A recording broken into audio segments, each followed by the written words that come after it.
So, hello. I've gathered that a lot of people like when I read these things. I'm surprised. I'm really happy to hear that you guys enjoy it, but I am a little surprised. But I enjoy reading them too, so maybe you just enjoy listening. So, this is going to be the Depth versus Herd Part 4. It's Media Roars of the House Inhabit Substack, written by Jessica Reed Krause. I suggest going to subscribe. It's $7 a month, where I've just been sharing bits here and there, because I went ahead, like I said in the last one, I went ahead and paid. So if you just enjoy listening, that's great too. But I just wanted to, plug her Substack because she's the author. And this one is going to be about Amber's or AH's PR rep. And it's pretty crazy. So here we go. May 15th, it's 4 a.m. on a Sunday. The owl on the roof is relentless, stomping around the ledge above our bedroom door like a maniac. I am as irritated as I am exhausted. During trial coverage, there is nearly no sleep. The internet and subsequent flow of information are continuous, but ignoring him whenever he lands, especially at inconvenient hours, feels like an invitation for bad luck.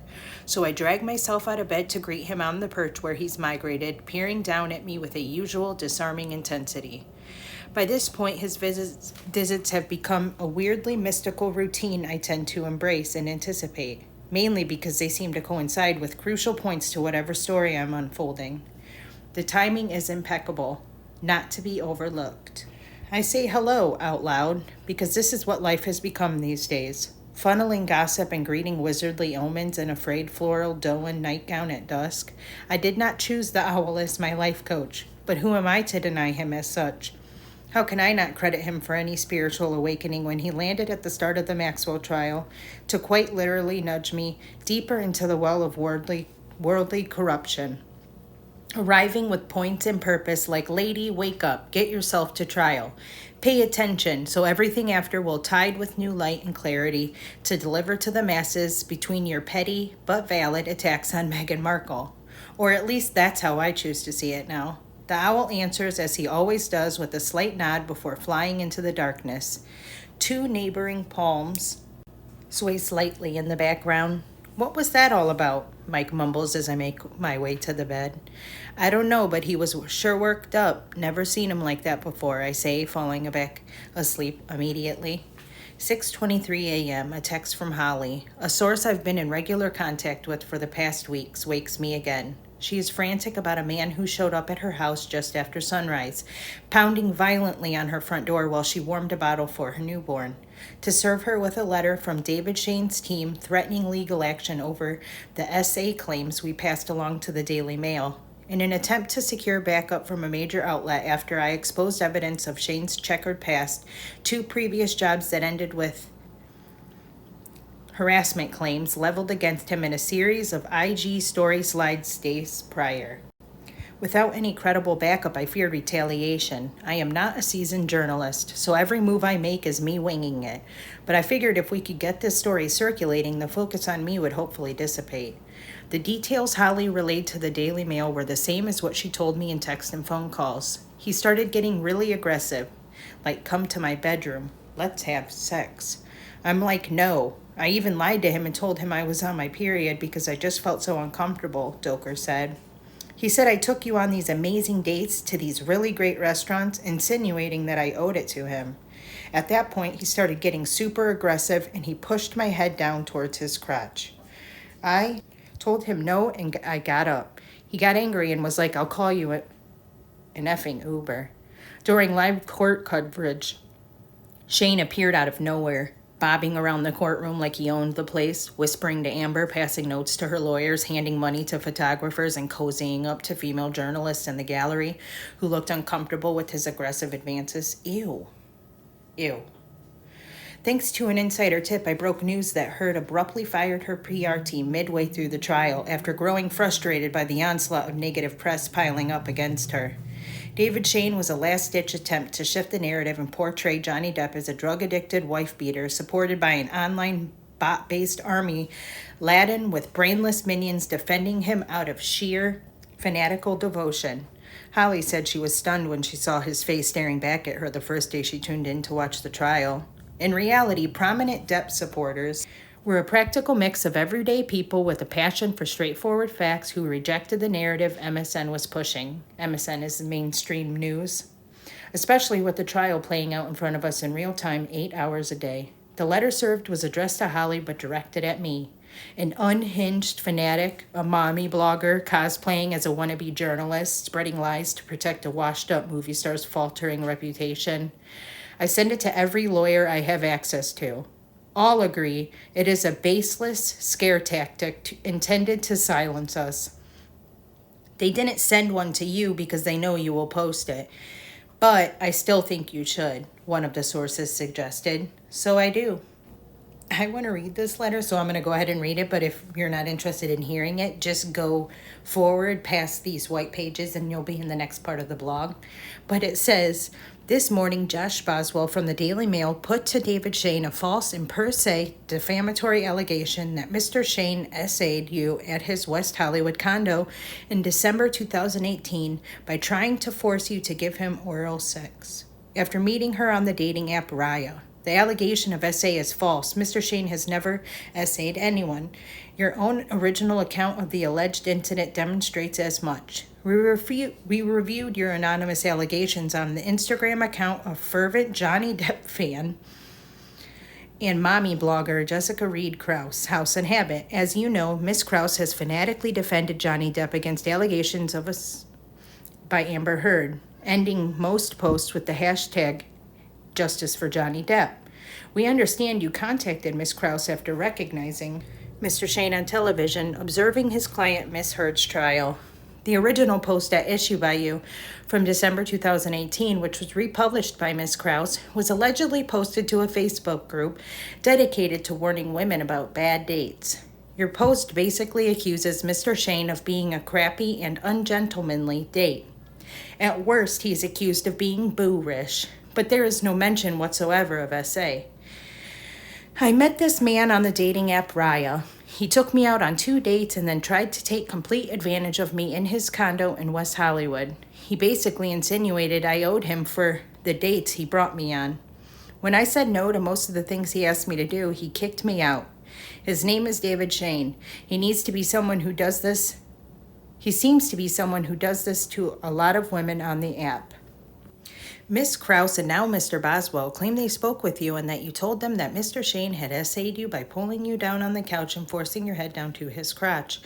Miss Krause also posted an alleged screenshot of a text that she claimed was part of an exchange wherein Mr. Shane asked you where he could score cocaine and offered to pay you for sex. The text message, regardless if authentic, nowhere mentions cocaine, drugs, or offering money for sex. Mr. Shane's reputation will be irrevocably damaged by your false allegations of SA and soliciting drugs and sex. He sees no alternative but to sue you for defamation if you continue publishing the false allegations. He does not intend to hurt you financially. He only wants to clear his name. Mr. Shane is confident he will prevail given your change in story once you recognized him during the Depp versus Heard trial. It is difficult to believe that a woman who posted a warning about Mr. Shane to a closed Facebook group omitted allegations of SA that really happened. That's funny because he worked for a girl that did just that, allegedly. She never told anybody, but says that's normal and expects everybody to give her the benefit of the doubt about it. It is also difficult to imagine that a woman who took the time to contact Raya to complain about Mr. Shane did not take the time to file a police report if she was SA'd. Your actions are inconsistent. This is ironic. We are confident discovery will demonstrate you did not tell Raya or anyone at the time anything about Mr. Shane that came close to SA, because Mr. Shane did not assault you. If he treated you poorly on your date, he sincerely apologizes. He had to have wrote this himself. But he will not apologize for something he did not do. Mr. Shane is confident he will overcome his burden of actual malice against you, given you made up the allegation of SA out of the whole cloth. See Nugent, Lamb versus Cow, or Sow, I don't know. Malice may be inferred where, for example, a story is fabricated by the defendant is the product of his imagination or is based wholly on an unverified Anonymous telephone call. Given your inconsistent stories about Mr. Shane as well as your relationship with the highly biased Miss Krause, Mr. Shane is confident he will prevail on his burden of actual malice against any media outlet that republishes your false allegations. See St. Amit versus Thompson. When a media defendant repeats the allegation of a third party, recklessness may be found where there are obvious reasons to doubt the veracity of the informant or the accuracy of the report. Bruno versus New York. Actual malice can be inferred from the publisher's awareness of an official source contradicting charges of corrupt association. In sum, Mr. Shane is prepared to file an action for defamation. However, he is open to trying to resolve this issue amicably. He is not seeking the money at this juncture. He is only seeking to retain his good name. Please have your lawyer contact me as soon as possible to discuss your intentions. When he finally responds, he apologizes for the delay and assures me that the article is still running.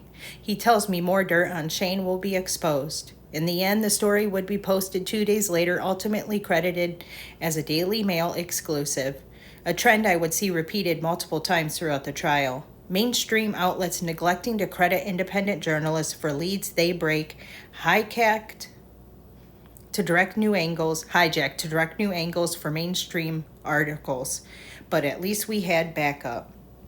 Option 1, ignore it and call his bluff. He might send a chaser, but he's not going to sue her, as he will be advised that so much more crap will come out of the woodwork in discovery if he starts legal proceedings, and it will also draw far more attention to the allegations.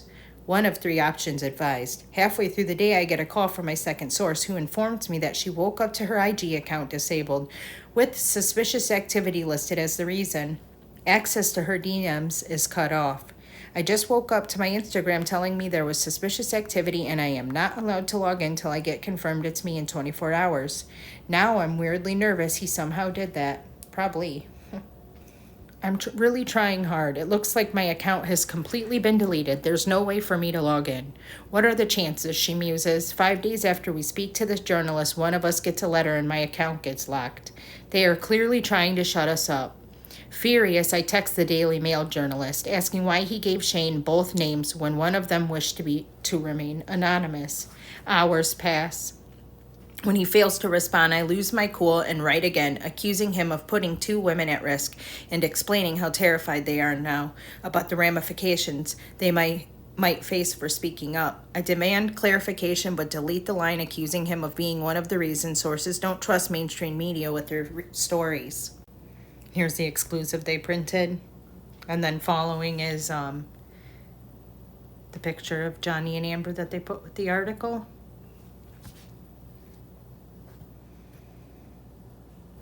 Rewind, May 10th. By the time the Mail reached out and asked me to connect them to my sources, I had spent a week unraveling the seedy details of David Shane's past and his history with debt.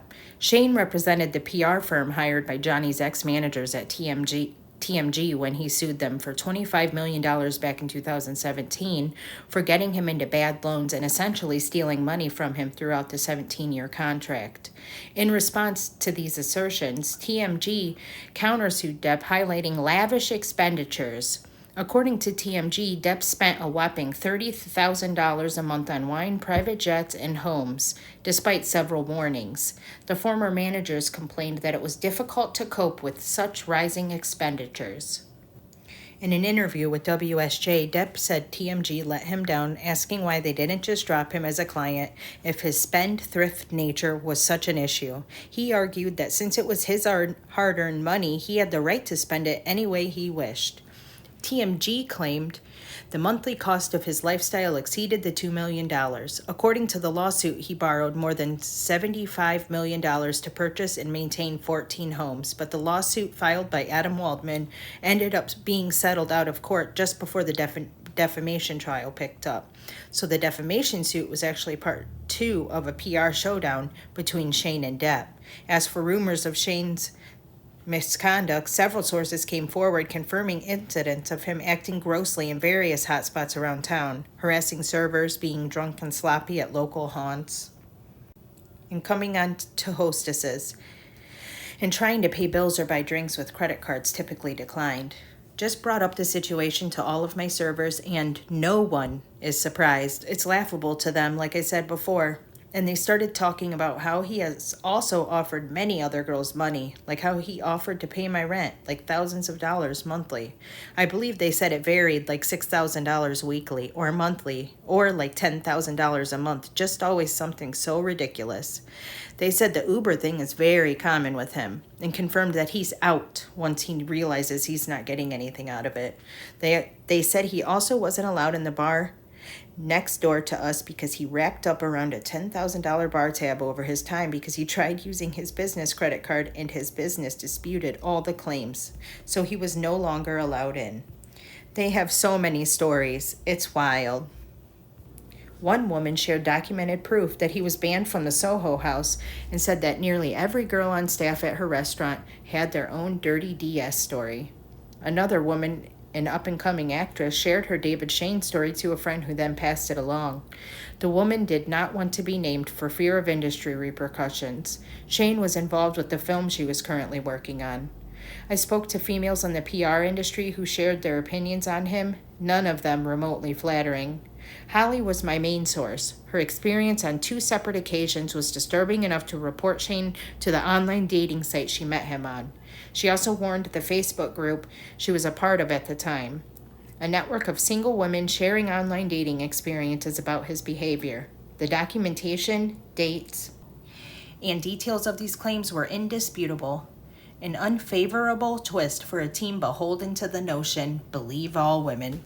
According to former colleagues who eventually spoke to other outlets, Shane was investigated by HR departments at Hewlett Packard and Juniper, where he was the vice president of communications in the 2000s, and involved in 2 cases of harassment which resulted in him leaving both companies. The Daily Mail also obtained court documents which showed that he had 2 DUI charges, one in 2010 and another in 2012. The David Shane story only happened thanks to one source I chased down hinting at his problematic past in a DM posted on another site. My motive in speaking to her and others was to point out the gross hypocrisy at play, how a man with a repeated history of sexual harassment, prone to using scare tactics, threats, and censorship to silence women who spoke out against him, was being allowed to shape the narrative. Lies paying for lies. The day after the story broke, Shane's entire online footprint went dark and his seat in court sat empty. When word of a hit piece rumored as his revenge was mentioned, I welcomed the feat, imagining an article dedicated to exposing a history of lost library books, stolen doctor office magazines, ignored emails, and unpaid parking tickets. That's all he'd get her on. Emails from May 6. Hello, Jessica. I just wanted to warn you in advance. Shane Communications plans to go after you through New York Post reporter Elizabeth. Shane knows about your Instagram story post. I also, you might recognize me from Twitter. 012 Grant. Keep up the good work. Quick question. What does go after me even mean? There's not much dirt on a mom from OC. I'm pretty boring. Still trying to figure out how this all works. Ha ha ha, and I am just a humble part-time writer from Sweden. Johnny's case hurts a lot because he is one of my favorite actors. Today, mainstream media are no journalists but activists. Even reporters here in Stockholm are afraid that if Depp wins, that's the end of me too. No one cares about justice. It seems only collateral damage. But my friend used to work for The Sun in 2016. He now works PR in New York. Apparently, this Elizabeth Rosner from New York Post tipped off to Shane about your activity and you trying to Me Too the guy. You might want to tell your friend who came forward to be careful.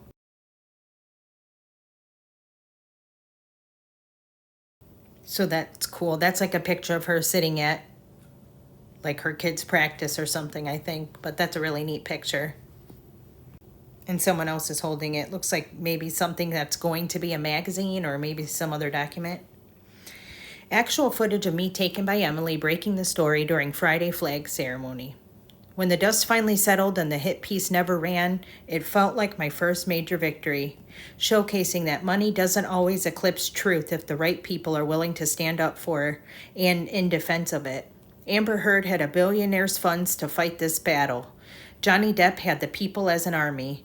Who would have guessed that a mom on break from PTA meetings with an iPhone and an axe to grind might dismantle the ego of a well-paid creep in front of the whole world watching?